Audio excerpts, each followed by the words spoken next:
लोक जनशक्ति पार्टी रामविलास के अध्यक्ष चिराग पासवान 2020 विधानसभा चुनाव से चिराग पासवान के लिए कहीं न कहीं लोकसभा चुनाव तक संघर्षों वाला साल बीता साथियों।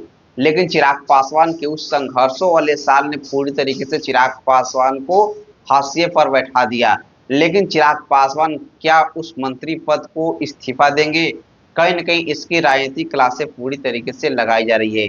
चिराग पासवान पटना में एक कार्यक्रम करते हैं अपनी पार्टी का प्रकोष्ठ का, उसमें एक बयान देते हैं कि मैं मंत्री पद को भी त्याग दूंगा।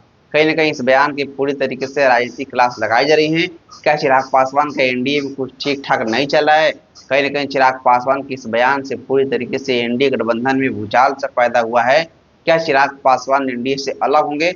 अब ऐसा भी क्लासे लगाया जा रहा है। लेकिन चिराग पासवान का एनडीए गठबंधन में अगर मांग पूरी होती है तो चिराग पासवान एनडीए के तहत ही विधानसभा चुनाव विभिन्न प्रदेशों के लड़ेंगे साथियों। कहीं न कहीं चिराग पासवान का संगठन पूरे देश स्तर पर कार्य कर रहा है।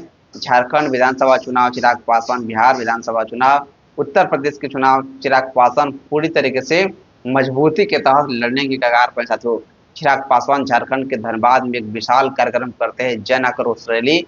कहीं न कहीं चिराग पासवान के समर्थकों में काफी उत्साह देखने को मिला साथियों। चिराग पासवान उत्तर प्रदेश में जनसभा करते हैं, बिहार में चिराग पासवान की काफी पॉपुलरिटी है।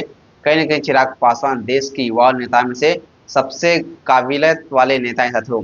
चिराग पासवान आने वाले विधानसभा चुनाव में अपनी पार्टी लोक जनशक्ति पार्टी रामविलास का विस्तार करने की ओर बढ़ रहे हैं। रामविलास पासवान की बनाई गई पार्टी का देश भर में चिराग पासवान विस्तार करने के लिए पूरी तरीके से अग्रेसिव साथियों। तो देखते हैं क्या होता है, चिराग पासवान का एनडीए में डील फाइनल होती है या नहीं, या चिराग पासवान अकेले जाएंगे चुनाव लड़ने के लिए। तो अभी के लिए इतना ही। मैं अक्षय पासवान, जय हिंद जय बिहार।